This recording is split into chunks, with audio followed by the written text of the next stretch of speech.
Now we have studied about endoplasmic reticulum, Golgi apparatus and lysosomes. Now we'll see mitochondria.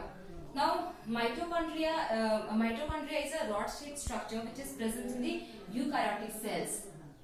Eukaryotic cells. Now before we see the function why it is present inside the cell, let us see the structure of mitochondria. Mitochondria is a double membrane structure and double membrane structure. This is the outer membrane, this is the inner membrane.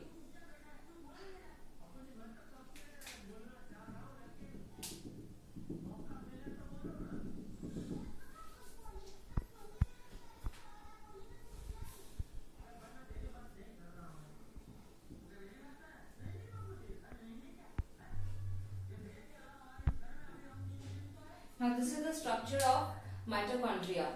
Now it is the outer membrane. It is the outer membrane. It is the inner membrane. Inner membrane. Outer membrane is made up of proteins.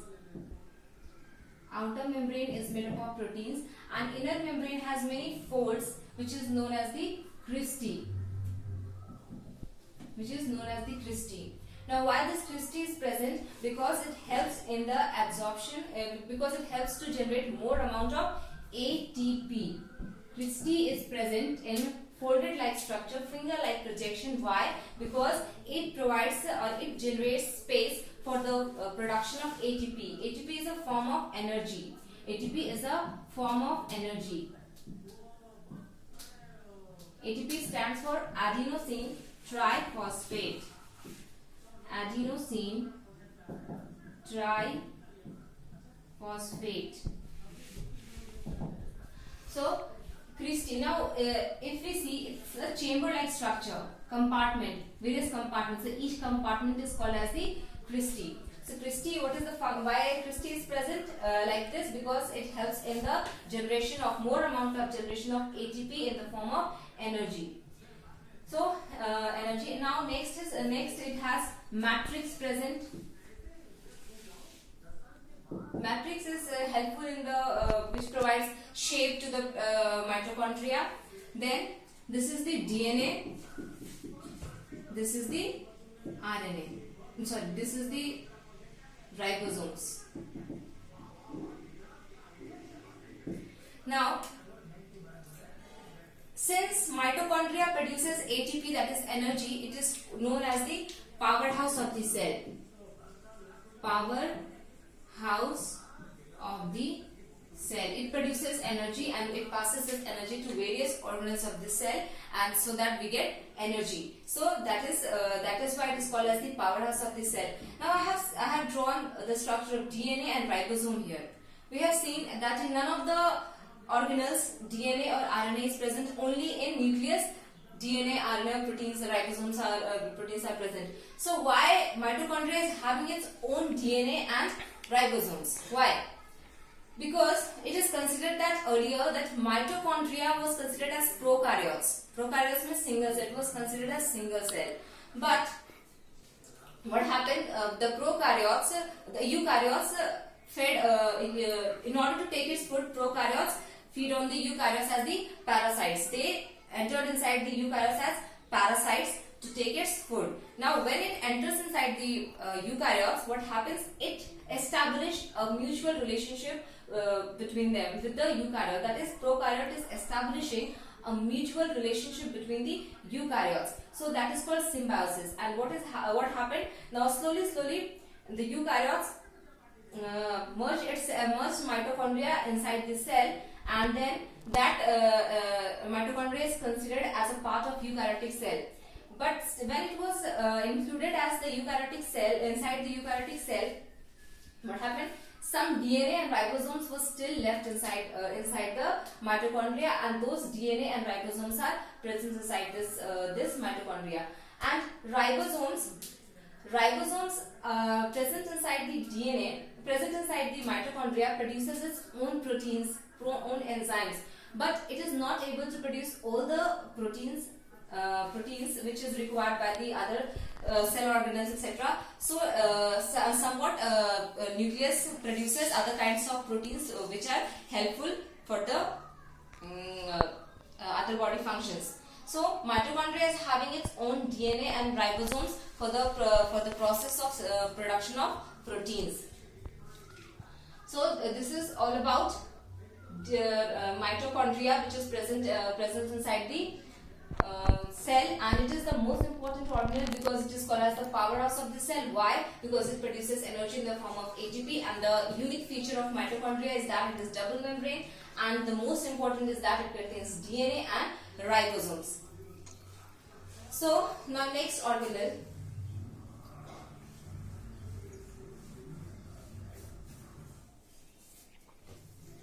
Now next organelle we'll study is plastid. Now plastid is not present in the animal cell. We have earlier seen the structure of plant cell. Plastids are present in the plant cell. So why plastids are present, we'll study that. Now plastids are of mainly two types: leucoplast and chromoplast. Now leucoplasts are colorless plastids. Colorless plastids, and chromoplasts are colored plastids. So function of leucoplast is that it stores fats, oils, etc. and in the cell, and function of chromoplast is that it imparts color to various parts of the plant. So there are two types of plastids, that is leucoplast and chromoplast. Now leucoplasts are colorless plastids. They do not have any role in imparting color, but they have a role that they store fats, oils, etc. But chromoplasts, they are colored plastids. They impart color to various parts of the plant. As we see, the color of the leaf is green. Why? Because of the presence of chromoplast. Now fruits, vegetables are, some are orange, some are yellow, some are violet color. Why? Because due to the presence of chromoplast. Now there is a type of chromoplast called chloroplast. It imparts green color to the leaves. Why?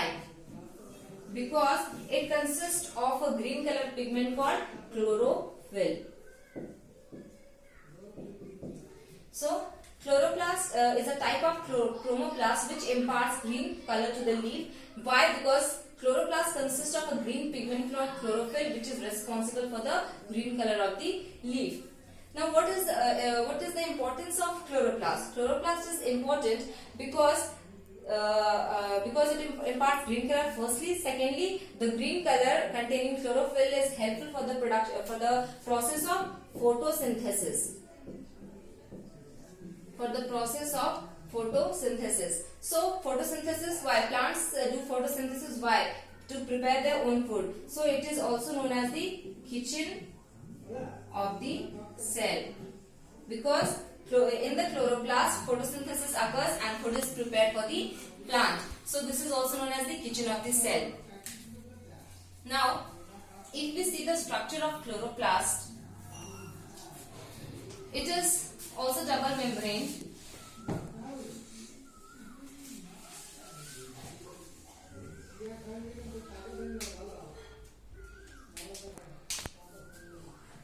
It is somewhat like this.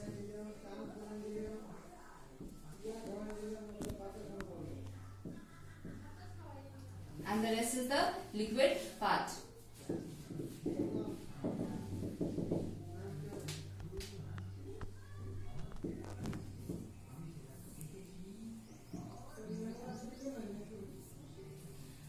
So this is the outer membrane, inner membrane,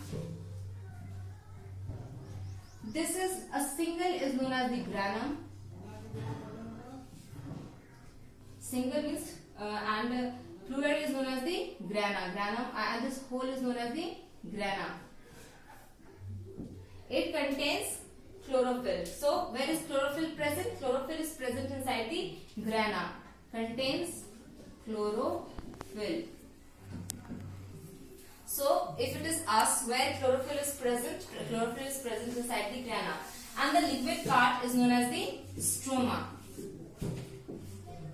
Stroma is the liquid part. It contains the photosynthetic pigment.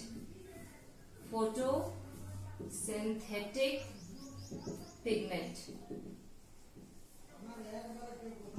Grana contains the chlorophyll and stroma contains the photosynthetic pigment. Now, as we have studied that mitochondria consists of its own DNA and ribosomes. Similarly, chloroplasts also have their own ribosomes and DNA for protein synthesis.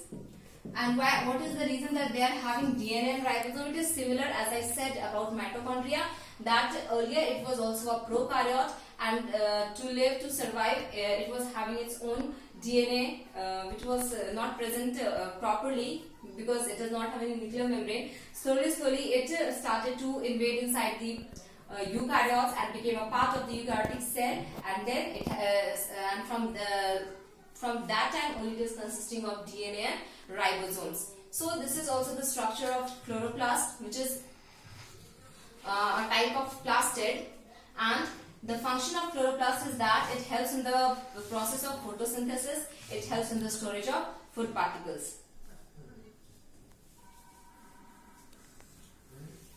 Now next we will see the last organelle is vacuoles. Now these small structures you can see is a vacuole. In the plant cell I have drawn. In the plant cell I have drawn the vacuole. It was like this. This bigger one was the vacuole.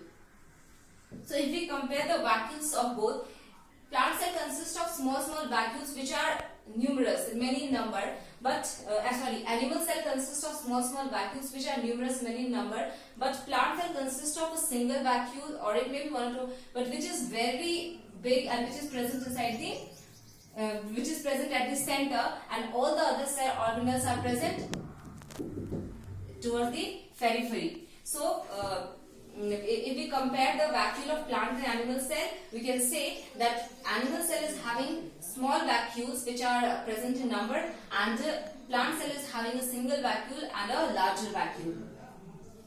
Now vacuoles present inside the cell, what is their role? So in the plant cell, vacuole are known as tonoplast. So what happens? A structure is having vacuole is having an outer structure which is known as the tonoplast. What is the function of tonoplast or the vacuole in the plant cell? Is that they help to maintain the rigidity of the plant. So in plant cell wall also provides rigidity to the plant, and vacuole also provides rigidity to the plant. Now if we compare the function of vacuoles in the animal cell help in the ingestion. The vacuoles present in the animal cell help in the ingestion of the food. If we can take the example of an amoeba. In the process of amoeba also, the vacuoles, they inject the food, they take the food. So they help in the ingestion and also maintaining the water balance. Vacuoles are present. So these were all about the organelles which were present inside the plant cell as well as the animal cell. Now we will compare the difference between the plant cell and animal cell.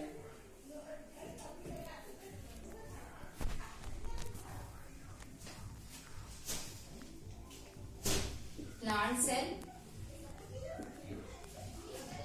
and animal cell.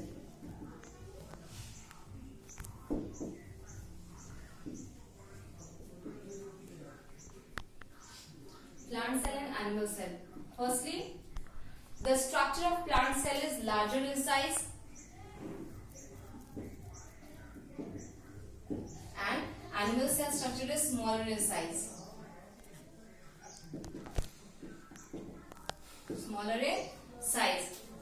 Second thing is, possess cell wall. It does not possess cell wall.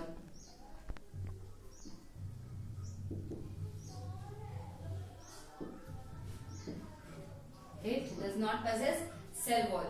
Thirdly, it has a large vacuole.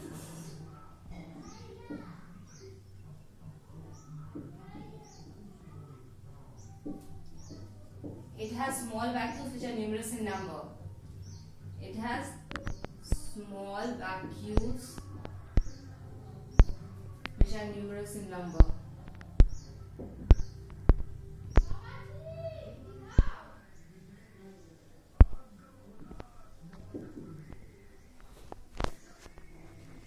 Which are numerous in number. Fourth, plastids are present in plant cell.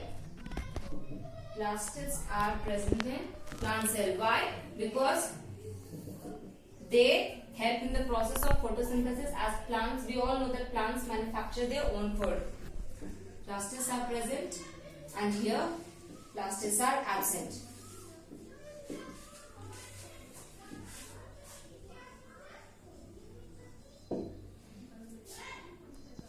One more difference can be found out between them, that in the animal cell the nucleus is present at the center, but in the plant cell the nucleus is present at the periphery. Why? Not nucleus only, most of the organelles are present at the periphery in the plant cell. Why? Because there is a large central vacuole present at the center of the plant cell. So we can say that cell organelles are present in the center as well as periphery.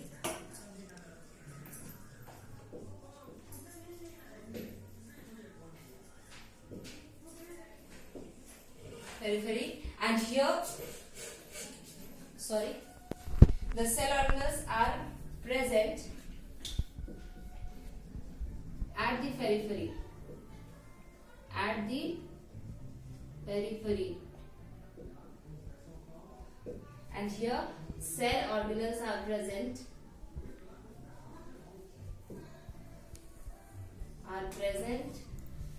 in the center as well as the periphery.